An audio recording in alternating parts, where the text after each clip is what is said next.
So George Washington, first president of the United States of America, he frequently dined here. How cool is that? If you're found guilty, technically every single felony crime has the exact same punishment, to be hung by the neck until dead. Oh, wow. So this is the first theater. That is interesting. In May of 1776, when here in the Capitol building in the 5th Virginia Convention, we became the first of the former British colonies to officially and unanimously declare that these united colonies are, and of right ought to be, free and independent states. Welcome to the channel of the Roving Veterans. I'm Rob. And I'm Bethany. And don't forget about our dog, the traveling Maverick. We chose our name because we RV, and we're also both military veterans. We bought our first camper in 2020 and been full-time ever since. On this episode, I'm going to be in Williamsburg, Virginia with my family from Tennessee. This was filmed in July of 2023, but I lost the SD card, so I'm posting it now. You're also going to see a little bit of our terrible putt-putt golf. Alright, so we're done with Fort Monroe, and now we are officially at Colonial Williamsburg. We're going to eat us a lunch real quick, and then we're going to get to it. We made it. We are at the Colonial Williamsburg area. Straight ahead is Jamestown or Williamsburg. And the adventure begins. It's a pretty path.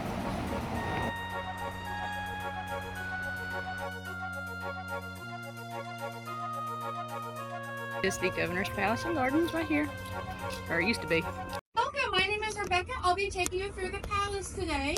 So unfortunately this is not the original palace, because if there is a really cool historic building that has to do with the government, it has to burn. I don't make the rules.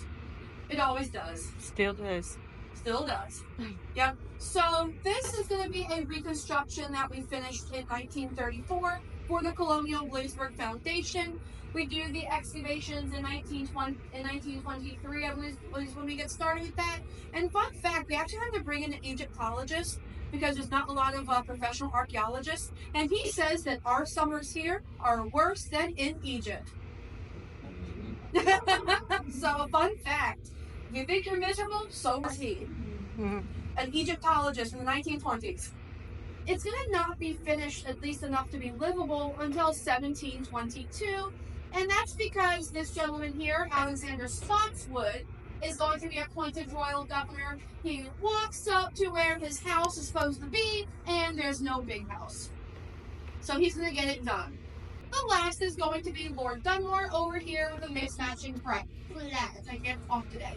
Then he's going to be replaced by Patrick Henry, who is going to be elected by the government, the General Assembly, and not by, of course, the populace. We're still not letting the populace choose a governor yet. We don't trust them. And after he leaves, it's going to go to Thomas Jefferson. He's not able to enjoy the House very long because he makes the tough decision to move the capital city from here in Williamsburg out west to Richmond. His main reason being, we sort of just angered the nation, the most powerful navy in the world, from a capital city smack dab in the middle of a peninsula. Smart. Very smart. So the building is going to be abandoned shortly before it becomes a hospital during the Battle of Yorktown. Everything is still just so, upkept. Everything looked perfect. I'll probably Look spend at time this. more.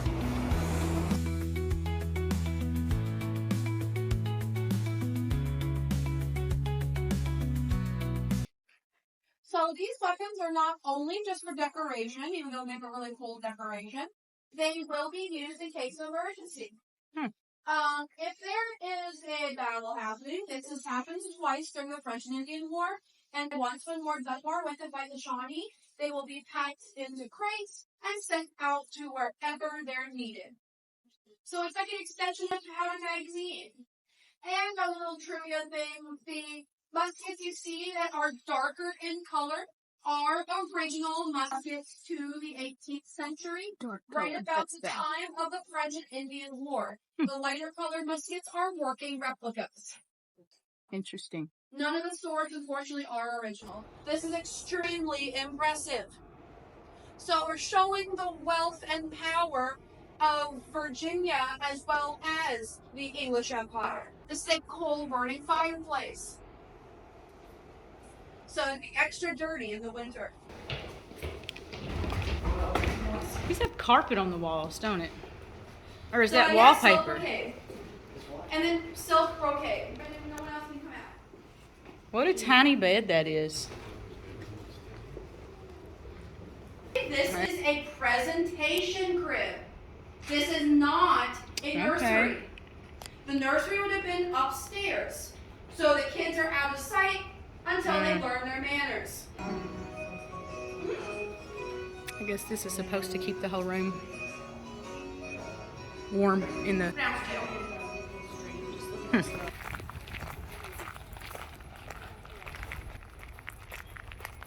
So this is the gardens of the governor's palace, is what they call it. In these days, I guess we mostly call it the governor's mansion.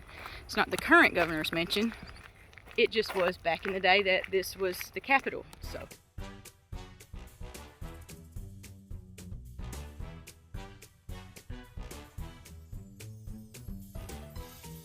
There's not really any signs, but who knows? This might have been the church or something. I don't really know. Never know. I'm gonna call this one the green bean tree. Obviously it's not. So this is the first theater, the first theater. That is interesting. I'm gonna assume they're shooting cannons. There's lights on in that building right now, so they got power run to it somehow. So this house looks tiny compared to the one it matches. Maybe that's like the servants or something, I don't know. It's a beautiful day in the neighborhood. It's raining. But up here, the trees are thick enough, it's kind of blocking it. That way though, not so many trees. Here's your little drink station if you need a drink. Who else lived here besides prisoners, I guess? This is the other side. Oh my goodness. I don't know if this is supposed to be the bed, but it sure looks like a coffin, doesn't it? Is that what they were supposed to sleep on? Jeez Louise. I bet they didn't have a lot of people who did stupid things to go to prison back in those days. You know why? Because it was a lot harder on them then. They didn't want to do all this. Now, these times, you don't want to live in that. So George Washington, first president of the United States of America, he frequently dined here. How cool is that? The craziest thing is this building's still standing. They built stuff to last back then, y'all. Specifically, felony cases of free persons. Anything else, if an enslaved person is accused of any crime, if a free person is accused of misdemeanor, if individuals have a civil case between them, that gets handled on county court level. We do have J City County Court a little ways down New Gloucester Street. That, as the name implies, there's one per county, and that means once a month. This one is the only general court serving the entire colony of Virginia. So this will meet 4 times a year, roughly every 3 months. And even in the United States, we don't have universal guaranteed defense lawyers until the 1960s. So that's something that we do change over time. Over here we have 12 men who are eligible to vote. They are going to be the jury. So 6 will come from the city of Williamsburg. If you live in the capital city and you meet that criteria, just assume this is your civic duty every couple months. The other 6 are going to come from the specific towns of the accused. So they'll actually change with each court case, because under British law, you have a right to a jury of your peers, but which sounds familiar to us today. But in the 18th century, peers is defined as people from your community. Ideally, they're people who know your reputation. If you feel like you don't have great relationships with your neighbors and maybe they won't give you a fair trial, you can say, never mind the jury, I want to leave it up to the justices alone. So you also have the right to choose between those two. If you're found guilty, technically every single felony crime has the exact same punishment, to be hung by the neck until dead. Oh wow. But we recognize that some felonies aren't actually as bad as other ones. So we do have a scale of lesser felonies. So some crimes, if you are found guilty of a lesser felony, the death sentence will still be read out. That is the official sentence. but you can ask for your bedroom to be clergy, which means over on the King's Attorney over here, there's been a bowl of hot coals sitting on the table with these iron pokers in it. We've got tea for theft. That would be glowing red. And that's going to be placed right on the base of your thumb there, held there until you can say, God save the king, and the king is the one giving you this alternative to execution. And when it's removed, you have now been branded with that letter permanently in your hand. So this is the Capitol building. And for those of you who are not yet known to me, my name is Henry, Patrick Henry Jr., Esquire, your most humble and obedient servant to command. Williamsburg, the birthplace of American liberty. Make no mistake, I spent about a third of my life here in this town. Well, the year was 1765 when I took my seat for the first time in the Capitol building, the year of the hated Stamp Act. And as some of you may recall, I almost immediately ruffled a great many feathers here in this town because, I did not follow the customary traditions of the House of Burgesses. A freshman Burgess, is not supposed to cause any stir nor sensation. Oh, no. Rather, he's supposed to sit on the back bench, on his hands, not speak, give his vote when and how he's told to do so by his betters. Well, I'd only sworn the oath of office for the first time 8 days prior to introducing my Stamp Act resolutions, which, in the words of my worthy friend Jefferson, set the impulse to the ball of revolution rolling down the hill. The resolves then went on to say that the distinguishing characteristic of British liberty, as well as American freedom, is the right to tax ourselves with our own consent through our own duly elected representatives. With that one, the room grew silent. Those men who had been engaged in private conversations stopped talking to one another and turned their attention to me. They knew what was coming, and the fifth resolution created an uproar. Resolved, therefore, that the House of Burgesses has the sole and exclusive right and authority to lay taxes upon the inhabitants of this, His Majesty's most sovereign colony of Virginia. Oh, the debate was furious, and when the vote on the fifth resolution was finally taken, it passed by only one vote.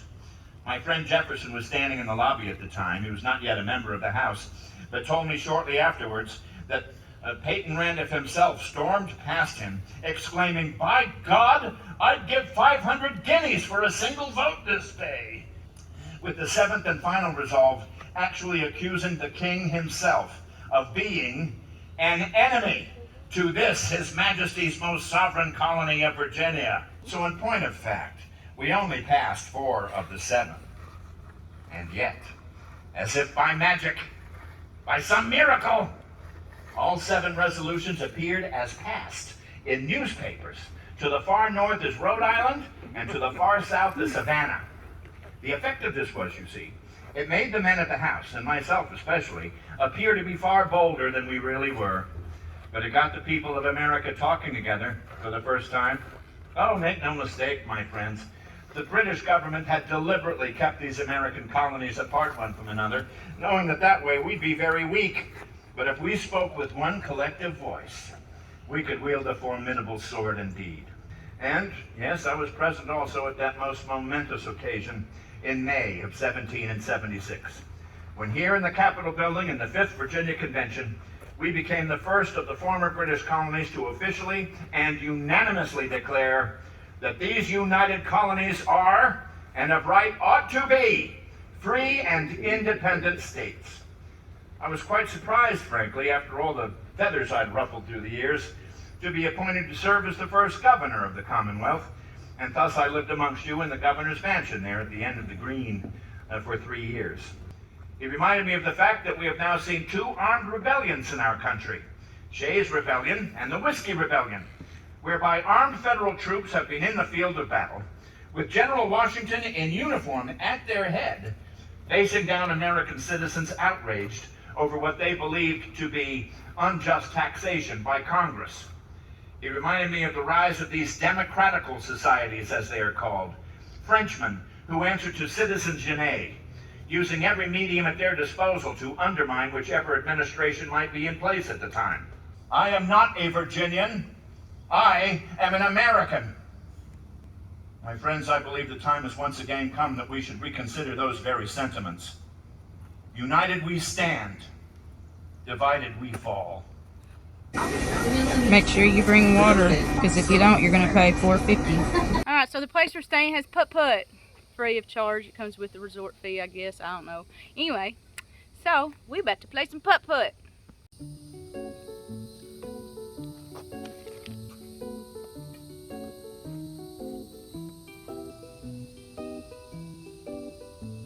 Oh, it raises up there, just so you know. I probably shouldn't have told you that.